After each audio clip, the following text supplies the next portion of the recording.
Our next special guest should never be just casually encountered or read about. To literally thousands of Raja Yogis around the world, Sister Jayanti Kirpalani has been a life-changing experience, but one that did not come with much drama. Instead, she happened gently, naturally, at the perfect time, every single time, to many of us. There is always, always a higher layer of meaning to her words, whether spoken or printed, that connects with the listener's finer sensibilities. Yet the words she uses are never complicated or inaccessible. They are, in fact, simple words, sincere, never crafty, never calculating. And so, as good speakers go, she is one of the best that Brahma Kumaris has to offer for such widely varied and far-reaching subjects as self-love, practical and powerful meditation, inner wisdom, the philosophy of karma, God's constant and healing love, and spirituality in daily life. She is a first-rate teacher and mentor, to be sure, but once or twice I did hear her say that she also considers herself a student of life for life. An astute leader, she is the coordinator for Brahma Kumaris centers in Europe and the Middle East, and yet she can make us less polished yogis feel like it's the easiest thing to be like her someday. She is an author, a committed advocate for the environment, an international emissary for peace, a skilled and sensitive lecturer whose classes in our main campus in Rajasthan, India, are consistent, and there's no other way to put this, box office hits. In short, there is nothing that anyone can say in 1 full hour or maybe 2 hours that would encapsulate the full benefit of actually listening to her for 20 minutes, which we are about to do. Ladies and gentlemen, brothers and sisters, friends and fellow travelers, here with us on a whirlwind visit from London, where she is based, please welcome our beloved Sister Jayanti.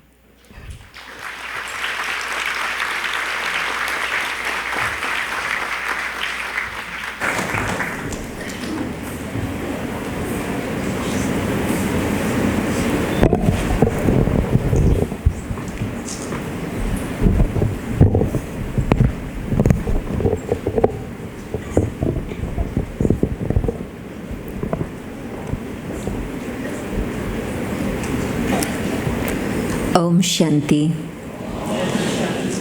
A greeting of peace to our respected guests, to my brothers and sisters.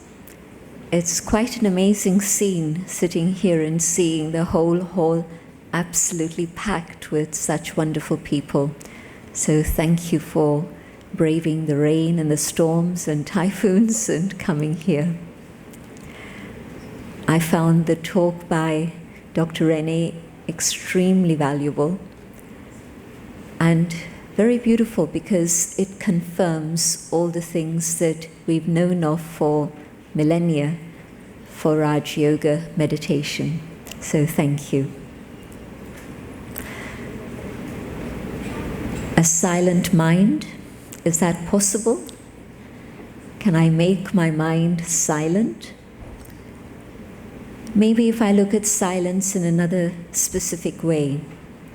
Sometimes we think of silence as being emptiness, but rather think about the state of silence as being a state of fullness, but a fullness which is rich with happiness and love and joy, not an empty state or a state in which there's nothingness, but rather a silence which is a sweet silence, a golden silence.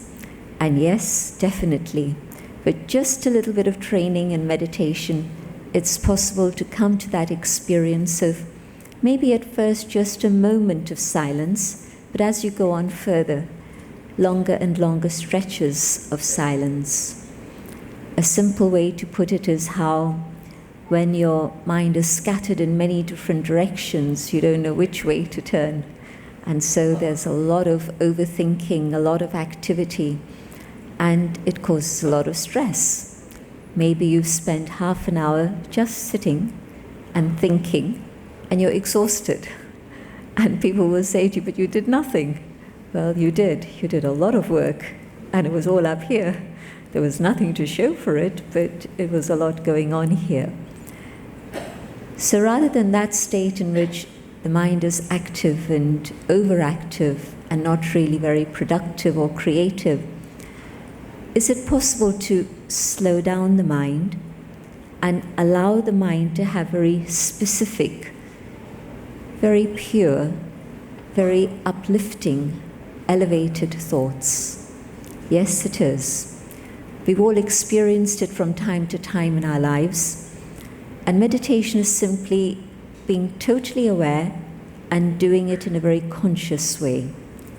And so it means focusing my thoughts on the eternal awareness of the inner being, connecting my thoughts to the source of love and light, and that is yoga, union.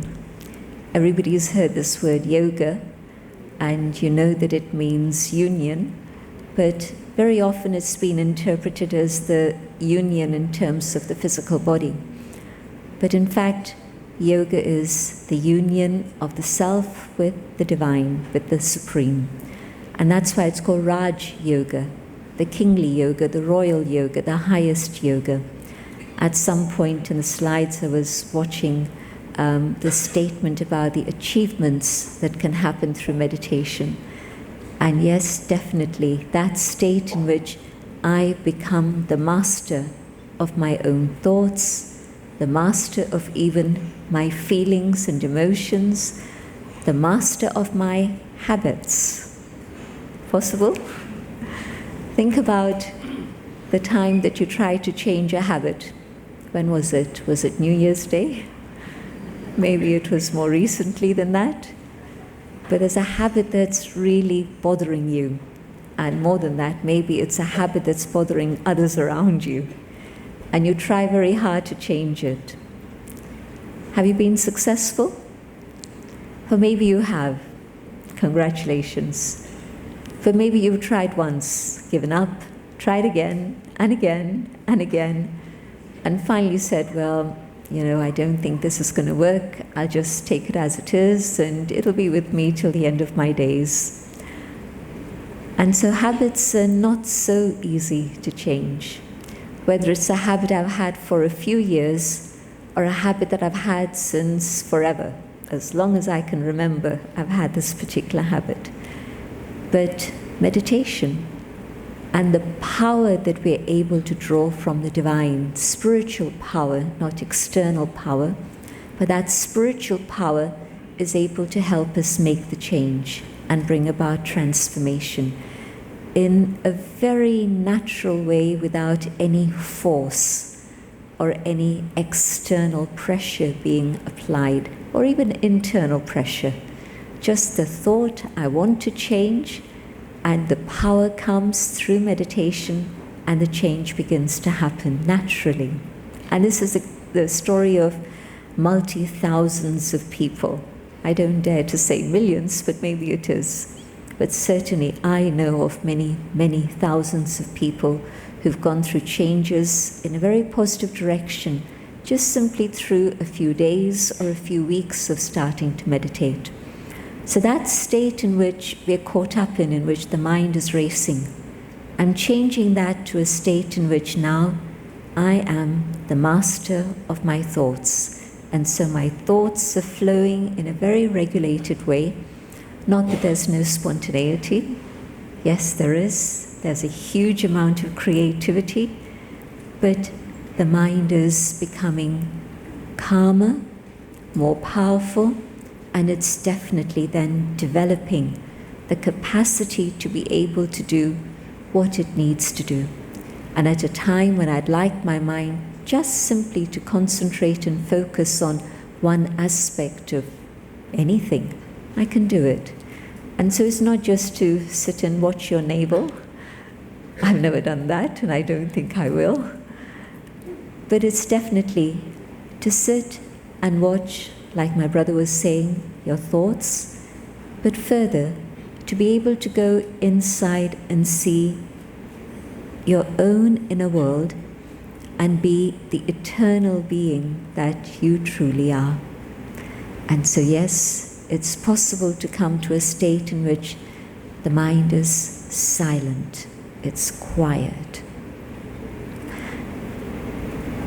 And a happy heart, I'm told that if the heart is happy, then the heart is strong, and it's going to give you good service for a longer period of time than an unhappy heart. And I'm sure that's true, and I'm sure there's research that confirms that also. In fact, there was a person I've known him for 15 years, but I again came into contact with him over the last few years, and we seem to meet once a year, David Hamilton. And he's done a lot of research in kindness. And he was actually in pharmacy, and he decided to explore further what happens with drugs. And he came to the conclusion that it was possible. Now, if you need medication, I'm definitely not saying stop your medication. But he also came to the conclusion that there were certain traits and characteristics that you could develop in which doctors would then say to you, that's fine, you can reduce your medication. I'm being very cautious about the language I'm using because it's very easy to say, oh, meditation is going to cure everything. Well, it isn't. So be careful. But yes, definitely, a happy heart is a strong and healthy heart. So how do I manage to keep it that way? Because the way life goes, there's a few days that are up and down, and then there's a moment of happiness, and then it goes. And then, yes, maybe a few days more that are humdrum, but again, just a moment, a glimpse of happiness. Well, that's not the condition of a happy heart. I'm sure that everybody here has known of positive psychology.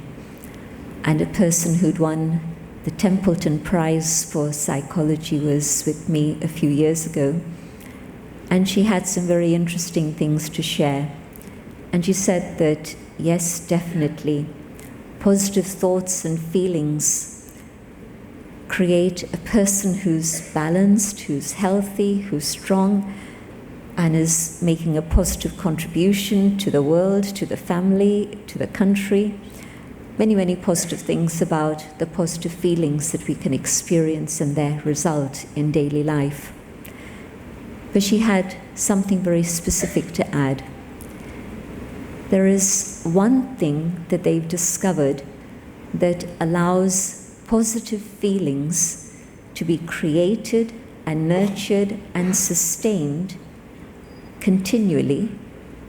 Only one thing. You can eat Maybe you like chocolate.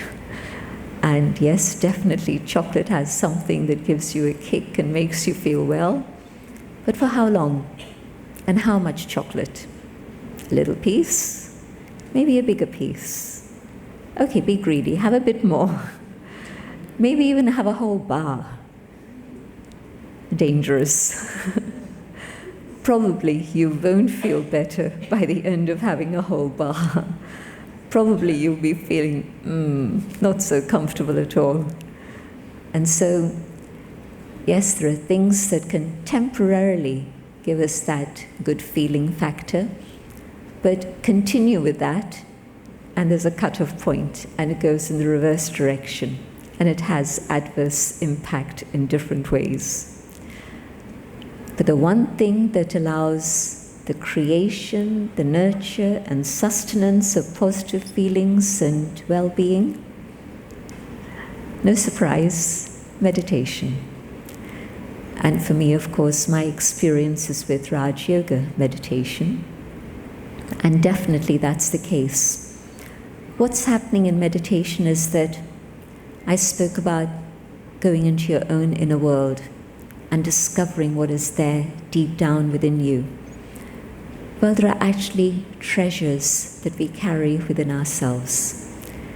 We carry the treasure of peace, the treasure of love, of truth, of purity, of joy. And this is for every human being, every human being.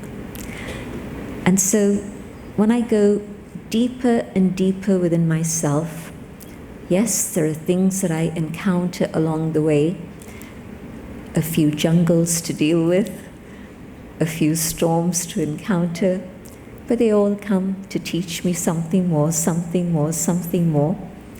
But you catch glimpses of those treasures within. And the more you continue to practice and hold that inner space that is sacred, and you experience that inner peace, it opens the door to all those other treasures. And really, truly, happiness is there within you.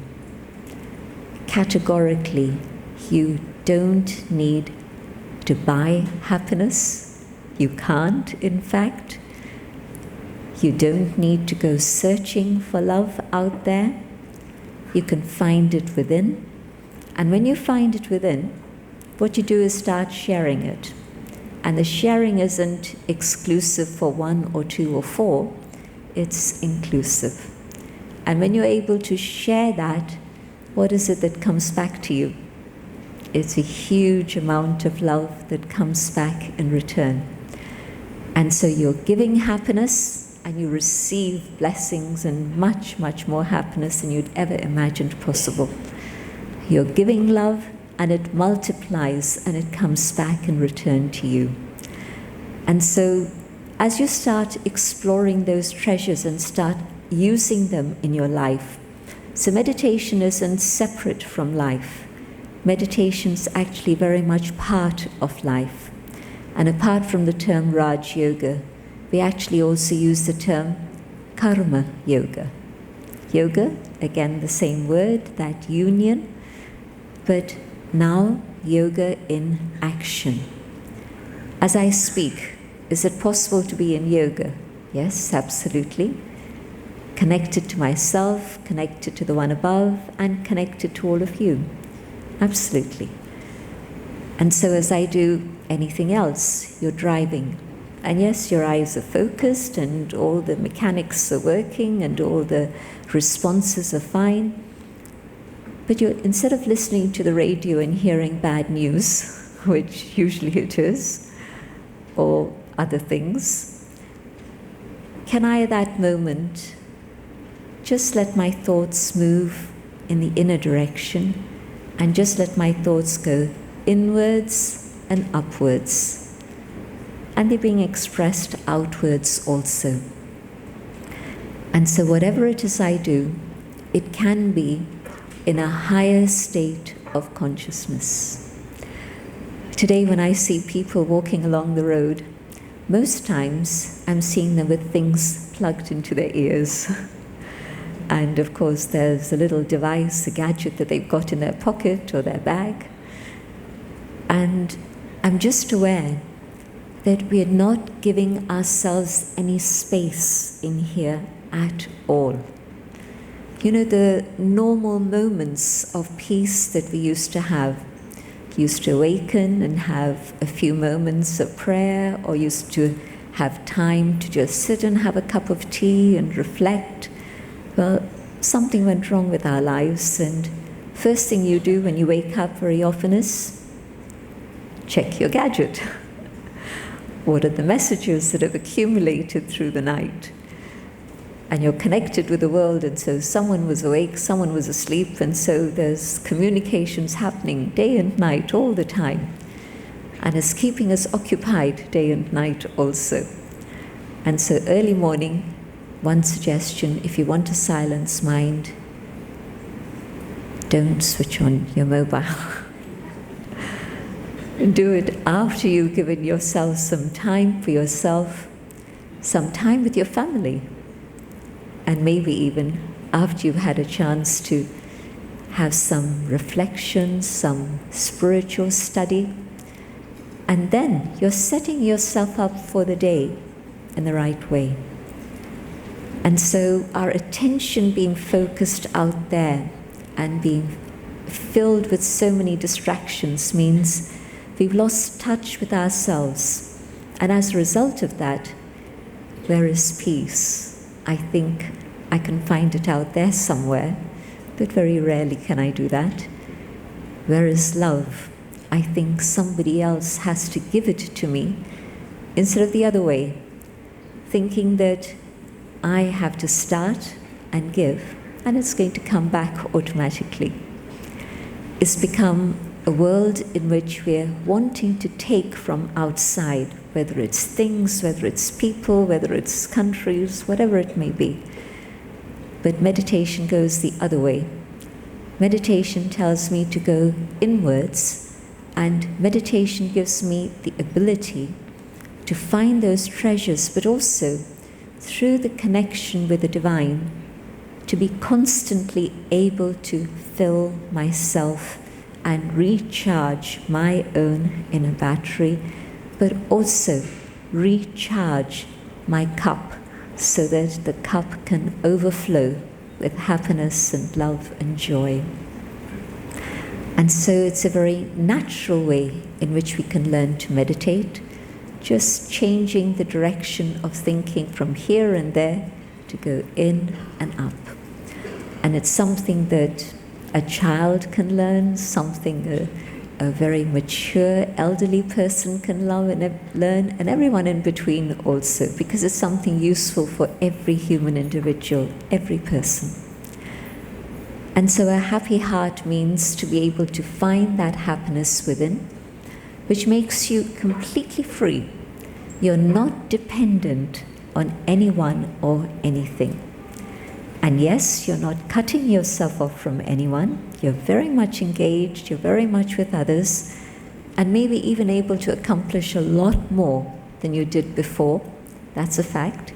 But in particular, it means that you don't have to be dependent on anyone or anything.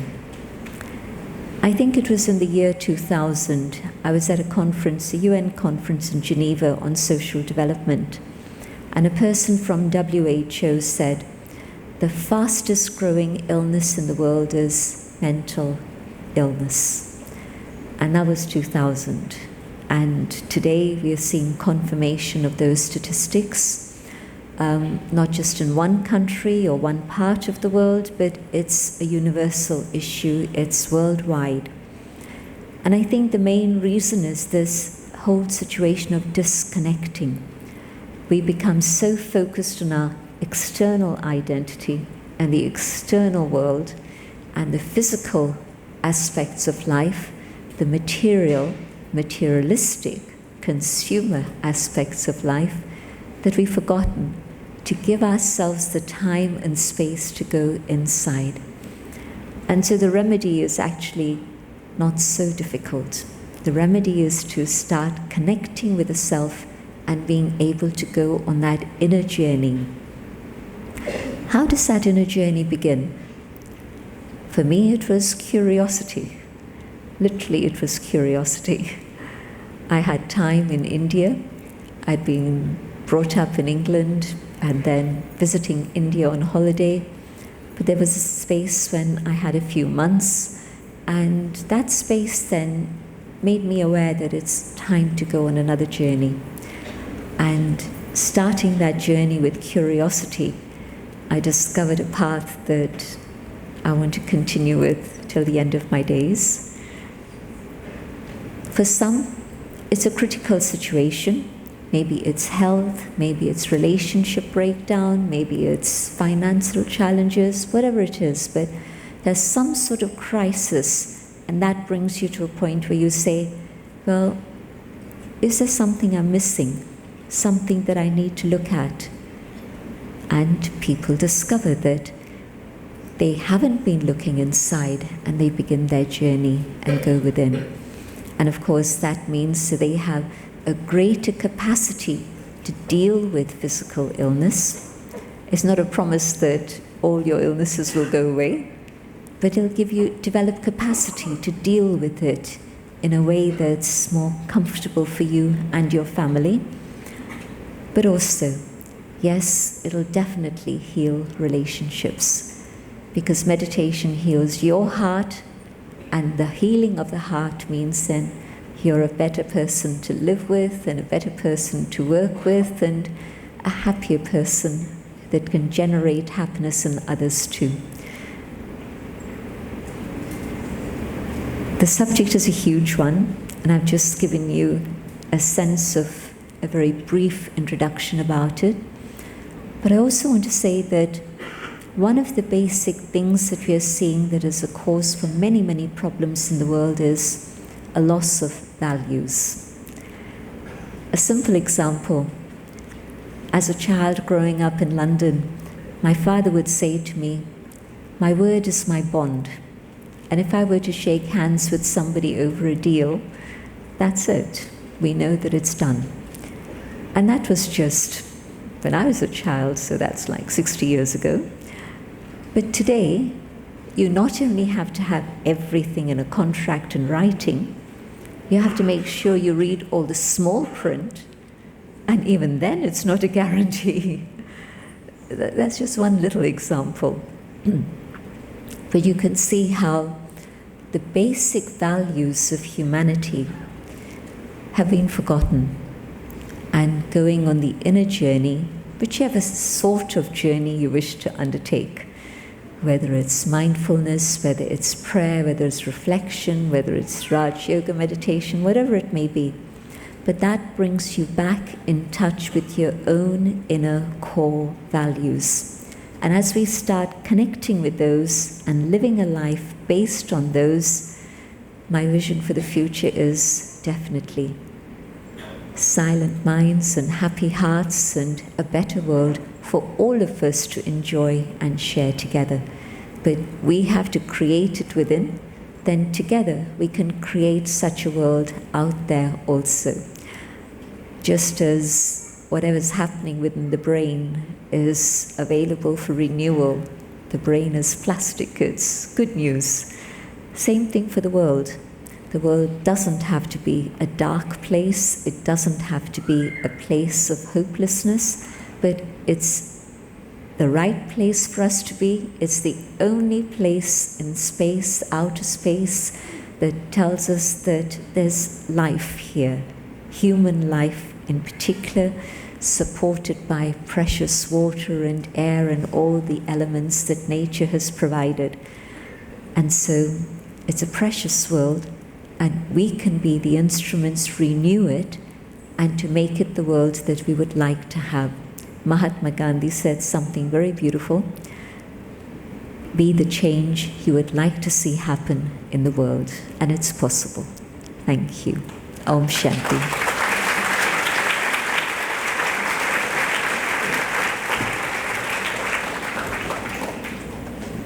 Would you like to try another way to say thank you to Sister Jayanti? Let us wave to her.